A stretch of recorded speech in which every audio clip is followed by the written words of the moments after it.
So It's been a good week and lots of stuff going on. yeah, it has been. So for those who have been on the channel for quite some time, you know that me and Zena tend to occasionally make a series of things because we want to be able to make sure we educate people as best as possible.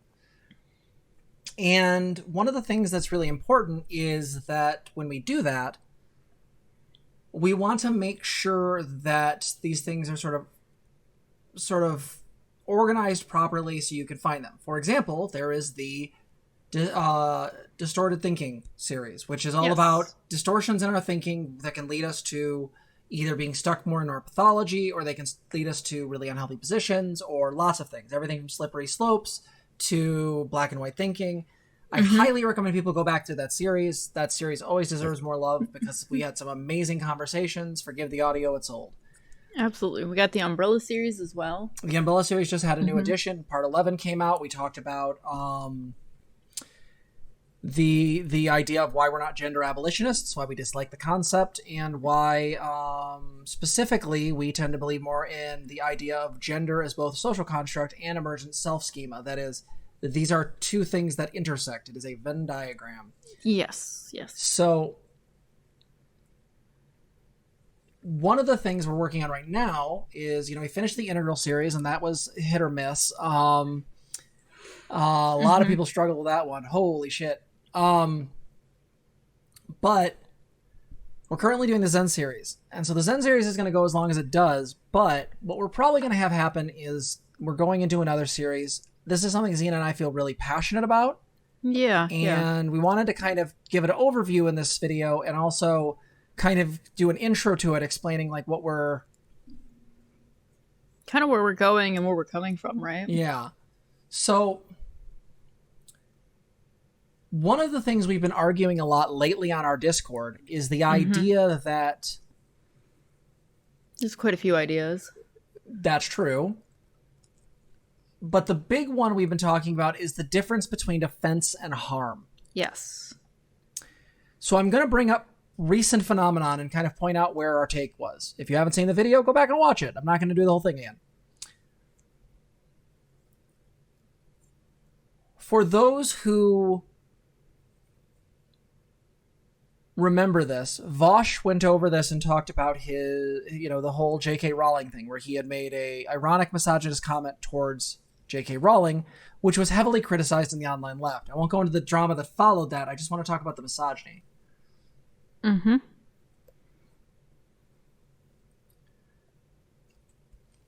Our take, and I still stand by this to this fucking day, is the idea that people were not harmed by that statement. Anyone who knows it is a joke took it as a joke. And if they knew it was a joke, but then got really upset about it, what we're really talking about there is offense.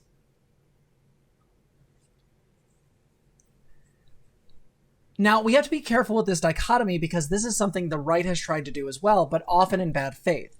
They'll say, you're just offended, snowflake. You're just offended, liberal, right? Or whatever other thing. I'm not going to say the other term they say because it's close to the R slur. Well, and then from there, we usually at least start pointing to data and being like, no, here's what research studies actually say about these ideas. Here's how this stuff actually affects, various groups, right? There's data for us to point to from there. Yeah. So let's kind of point at some stuff. Like, we all know here as lefties that the criminal justice system is disproportionately weighed against African Americans, right? Like that's a given. That is so true as to be axiomatic. Like it's what is, right? We know that the system creates harm because it leads to higher rates of arrest, higher rates of recidivism, and a number of brutalities and horrific things happen. We can see this at every level of society.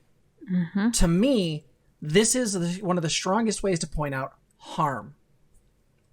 Because we not only have the anecdotal word of the marginalized group being targeted, but we also have study after study after study pointing out the ways in which implicit bias, the ways in which bigotry, the ways in which prejudice at a systemic level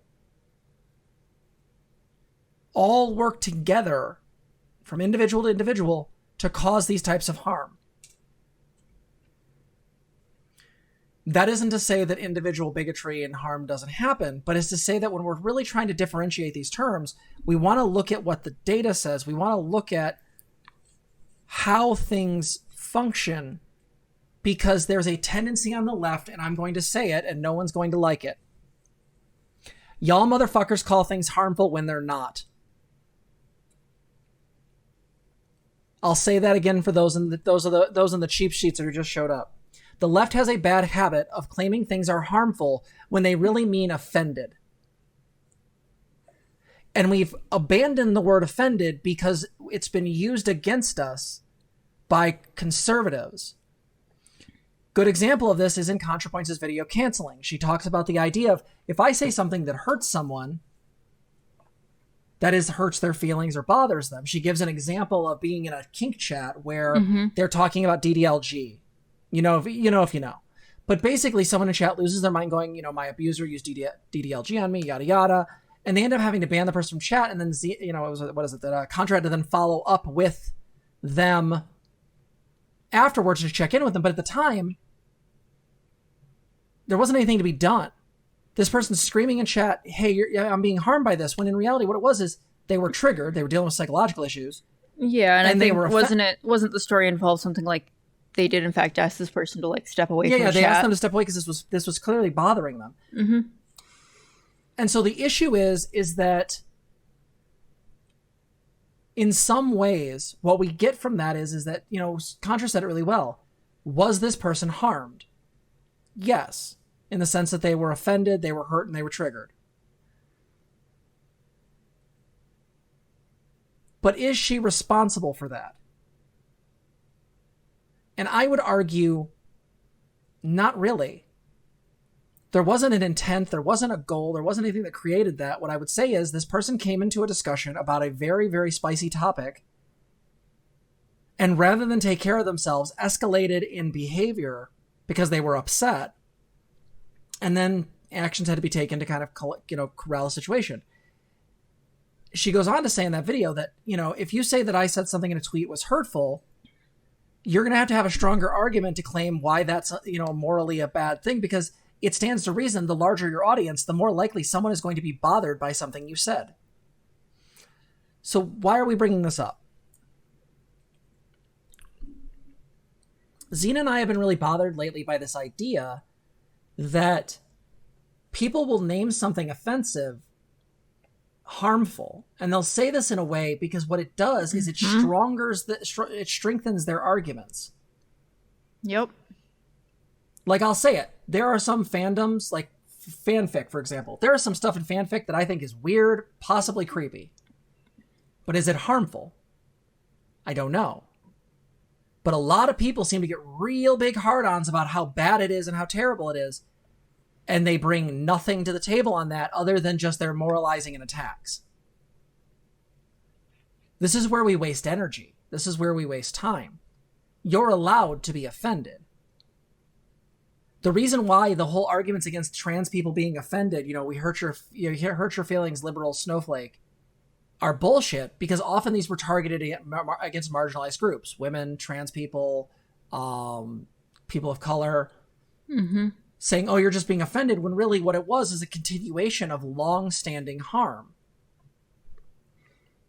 Right? And so, yeah, this is an issue that I think is a really big one. And Zena and I have been talking about this for a while. Do you want to add some stuff? Yeah, I guess just the thing with harm is that the thing we keep running into is people can't actually say what it was. Okay, they can't actually say what specific harm is being done. And that makes conversations really hard, because if we can't actually talk about the thing itself, well, what do we have? We just have a conversation going in circles that isn't getting us anywhere, right? And so it's been really, really rough trying to get through all of that noise in there to figure out, okay, well, what is actually going on? So what else have we been noticing? What? Yeah, so, I'll give an example is that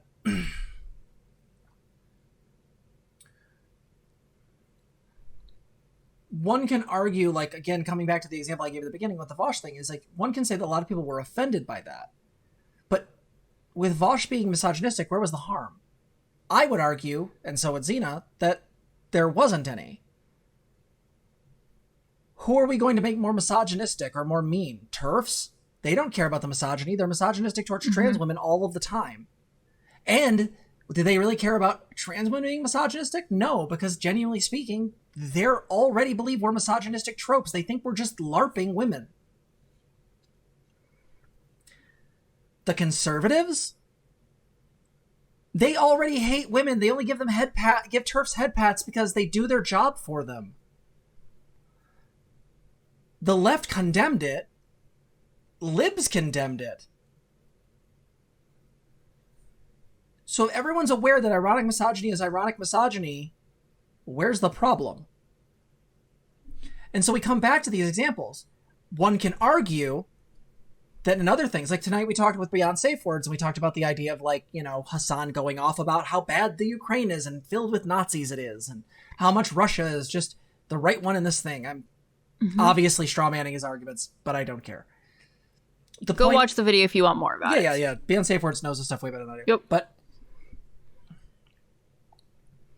is Hassan doing harm? I would argue yes. Because while Hassan's takes are offensive because they're stupid, Hassan is spreading Russian propaganda. Hassan is also attacking smaller streamers and smaller essayists because he's mad. Well, and as far as the stuff with Russia, like, you can go back into research and scholarly, sources and stuff that has been well documented by various, groups and institutions. That's one of the things that Beyond Safe Words was talking about, right? Was that she's like, no, I've been studying this for a long time, and this is how, I know that I can point this stuff out when it's happening, right?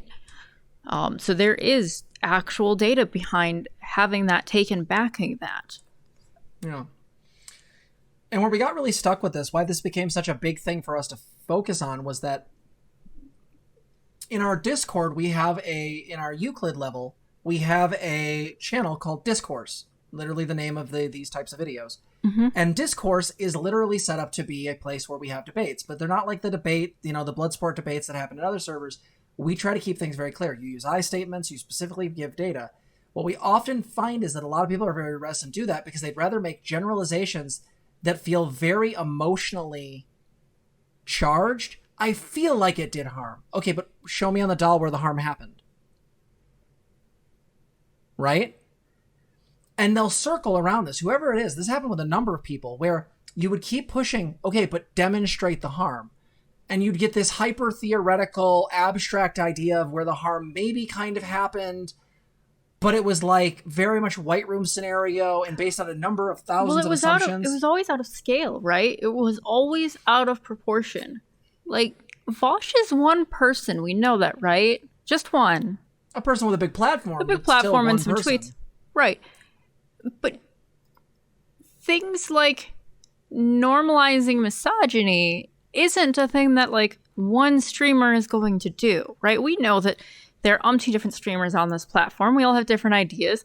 All of our audience visits multiple channels. Heck, even during this stream, right? There's probably people who have bounced around a couple different streams already. So to say that one person is doing an overarching societal harm on a society level, okay, doesn't really make sense anymore. That's a really big jump in proportion. All right. Well, and it was such an obvious form of misogyny, like an obvious, like, clearly, like, if you were watching a movie and a dude did this in a movie and was, like, doing that unironically, everyone gets that that's a thing, right? Oh, Jason Nebular, thank you so much for the $7.99. You said, I think people need to claim harm because admitting that they are offended instead of involves acknowledging the ego being wounded, among other things. True. Absolutely. Yeah.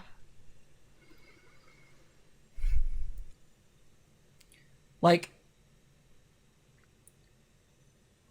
The problem here is like literally just Jason Nevelar just kind of called it. The underlying crux of this is that because of the way online politics works, no one wants to give up any ground or be wrong or looked at as weak. Mm-hmm. And so what happens is we call something harmful when really it just bothered us.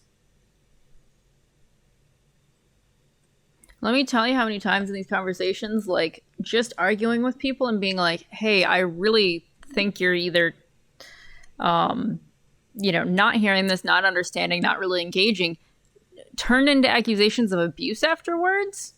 And I'm like, wait a minute. About that one. Can we not just jump to that? Because that's implying a whole lot of extra stuff that isn't actually happening in the situation. Mm-hmm.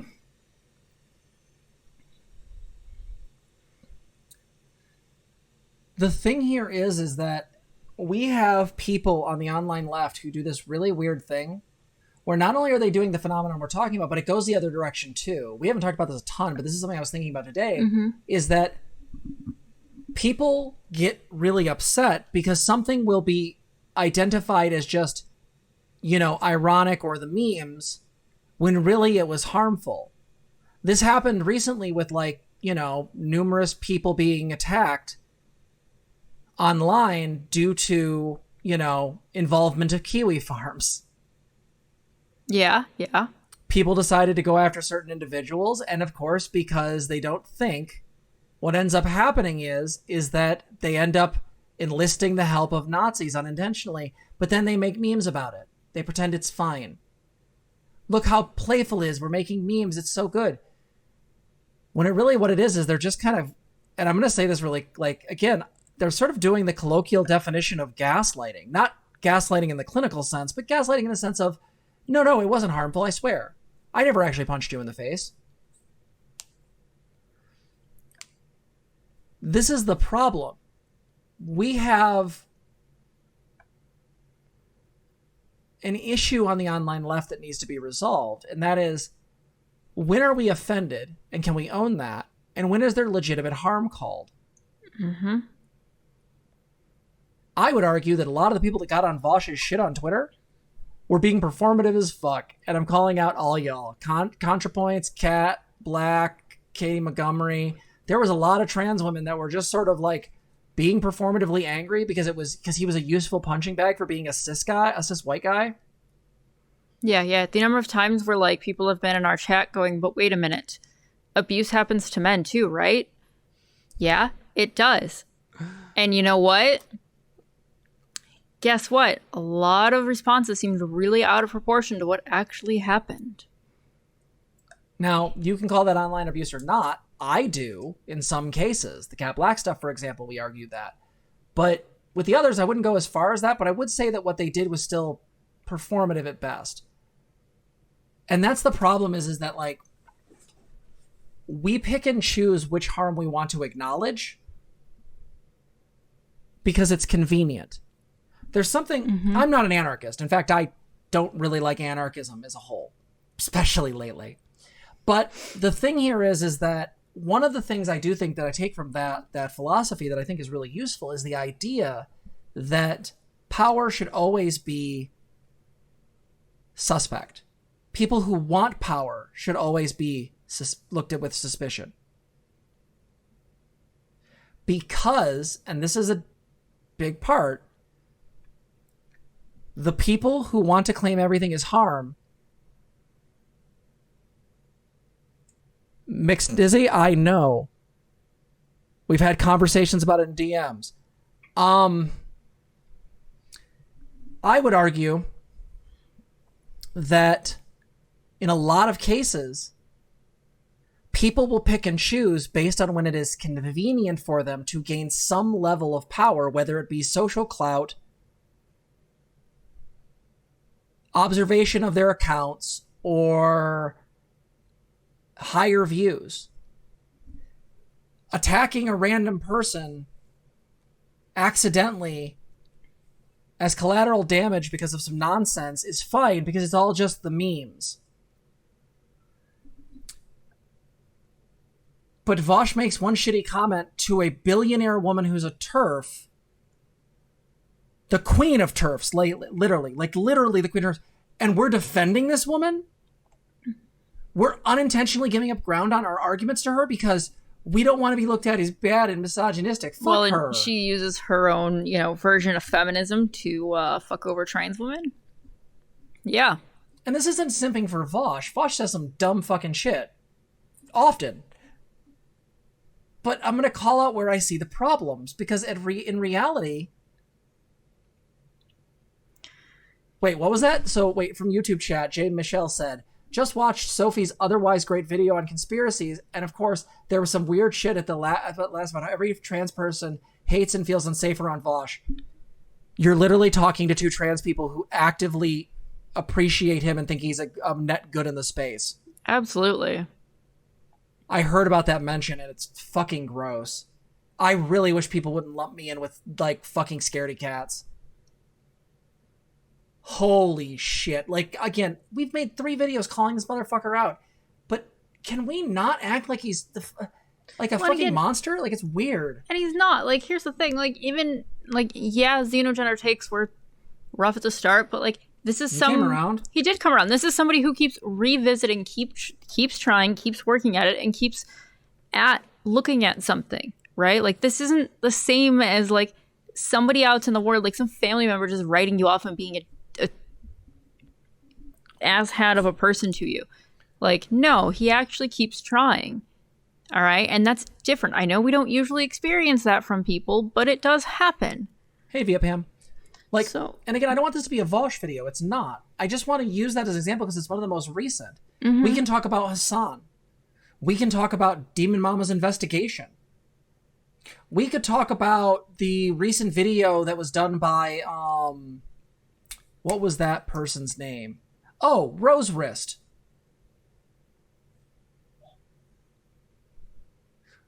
About, Demon Mama's argumentative style. Did that do harm, or did that just create offense?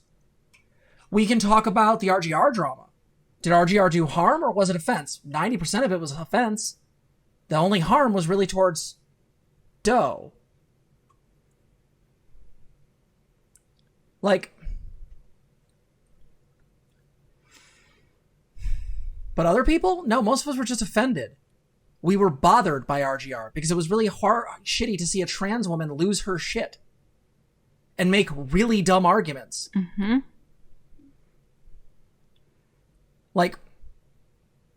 So can I share the next part that bothers me about this stuff? Yeah, go ahead. So as much as we get so stuck on the harm part of things, okay, that even trying to discuss with people the offense versus harm just ends up weirdly. So, we'll probably get more into that throughout the series. But then even the next part, what do you actually do about it? Right? What do you do? Okay, let's say there was harm. How do we respond? All right. And oftentimes that's where the never forget, never forgive comes in with the internet. All right. And so we see now perpetuating of various hate campaigns or just various hate trains, however you want to say it, going on. Whereas I would argue, if we're actually going to be handling these things, we need to actually be doing it in a way that allows for growth, allows for, some kind of healing, right? Some kind of actually addressing the problem. But we can't address it if we can't even have the conversation in the first place about what happened, mm-hmm. right? And it's nearly impossible to make sure that whatever happened has a proportional response, especially on the internet when there's hundreds of us, thousands of us, tens of hundreds of thousands, depending on the scenario, reacting all at the same time. There is no good way to be proportional in that way. Right? No, absolutely. To kind of talk about a couple things in chat, Mixed Dizzy, I also am a fan of making things spectrums, but I still think there are dividing lines. The spectrum of harm you're talking about, there is a beginning of that spectrum that clearly outlines when it becomes harm. That is different than being on that spectrum, because we're just talking about, at that point, it's just a flip, yes or no. Which category are we in? What level of offense has been done, or what level of harm has been done? The RGR harm would be present. Yes, but she's not actually engaging in any legislation. She has political aspirations, and the things she's engaged in that have been law-related have all been positive. So, Niana, to me, that's just hyperbole. Let's see here. Hey, I was curious if all you don't have spoons to talk about this, but have you all seen people talking about the slap being triggering to DV survivors? Domestic violence, I assume. I see it as hyperbolizing. I would agree. I think you see worse in a Marvel movie. Viet Pam asked, what Rose Wrist video? There is a 16-minute Rose Wrist video breaking down the argument between Vosh and Demon Mama. I found it really good. There's one others I thought I missed.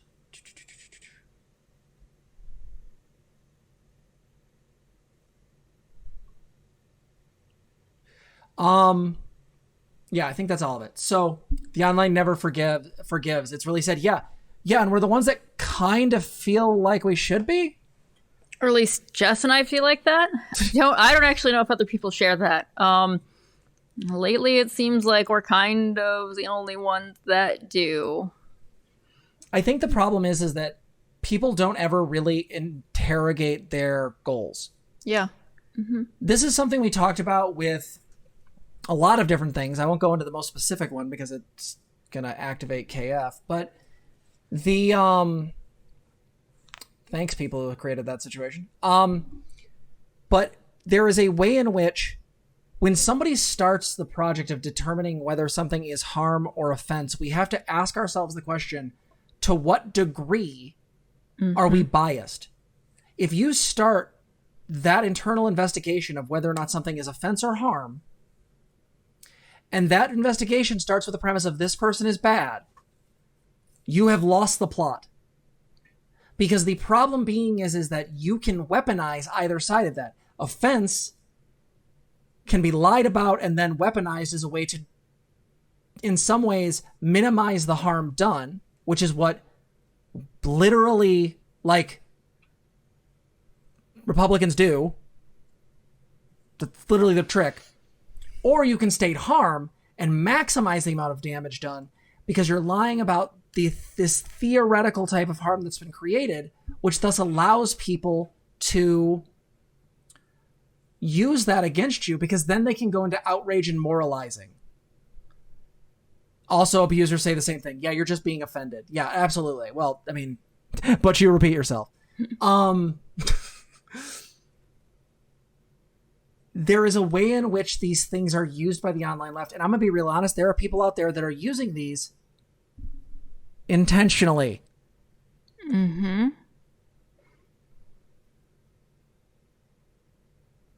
I saw someone chat said, I will defeat anyone that hurts Doe. Well, I mean, Doe doesn't really like me all that much these days, but what I'll say is that that's some parasocial bullshit. Yep. Right? Like, if you are going to hardcore simp for a content creator, and that includes us, don't. You should be basing your stuff on our arguments and whether or not you think our rhetoric is useful and whether or not it helps you in your life, whether it makes things better. If you're just going to simp for somebody and sit there and sort of unintentionally, but it seems like infer that you are going to give them carte blanche as far as their behavior, no, that's not great. I don't like that. Well, and does that protection actually provide something to the individual, right? Or does it just make us feel good because we're going after a meme? Yeah. Anytime we deal with people on the internet, like, as much as it sucks, there is parasocial stuff, right? It's a thing. We all have to contend with that. And that can inform whether or not you create something as either offense or harm. Mm-hmm. Because every single person who was against Doe and supporting RGR during that whole debacle was claiming that it was offense, that Doe was in real no danger and there was no problem, when in reality, obviously, they were making real death threats towards Doe and there were very real things happening. I'm not going to simp for Doe. There are things I disagree with it on. But in that situation, it comes out clean. There are other things that I would say there are some stuff there. And I think that the parasocial aspect is a big one for you guys because there is a tendency to defend a content creator to the ends of the earth because you like us, because you feel like you have a relationship with us. And then what you do is that you don't hold us to account on the things that we're doing or the things that we're saying. And by account, I don't mean lashing out. I don't mean like raging. What I mean is realizing that we are entertainers. That is what people are doing here on YouTube. I'm sorry. Unless you've done like there are only a couple big YouTubers who have done big charity stuff. The rest of us are just here as kind of entertainers. Like, yeah, we can mobilize people to do more leftist stuff out in the world. That's great. But well, and it's very easy, right, to go too far one direction or too far the other direction, right? Yeah. You know, simping for or against any person. Calon, nobody I've seen on online anarchism as far as like Twitter ever does that. You motherfuckers have so many heroes and you guys won't touch them. Because you know what these people forget? Social hierarchies exist and social psychology is a real fucking thing. Jesus Christ. Oh yeah, the hate the use of anyone that uses abuse or gaslighting unnecessarily. Yeah, I also don't feel like escalation to harm. Yes. I also don't feel like arguing gaslighting super hard right now because everyone uses that wrong, and if you're singling out a single person for it, you're doing it wrong. But there's a lot of people that use that word wrong, okay? We've covered that in a video. You should go watch it. Absolutely, yep. So, what's our point with all this? We're going to be doing a series on this and going over this again. We're probably going to go over abuse and gaslighting again. Not fun. We're going to be talking about different scenarios that come up on the internet. When something pops up, we're going to jump on it. I believe Destiny is a harm to people. Destiny was literally making disparaging comments about a trans woman's genitals and then going off about how she should join the 41%. No, that's not okay.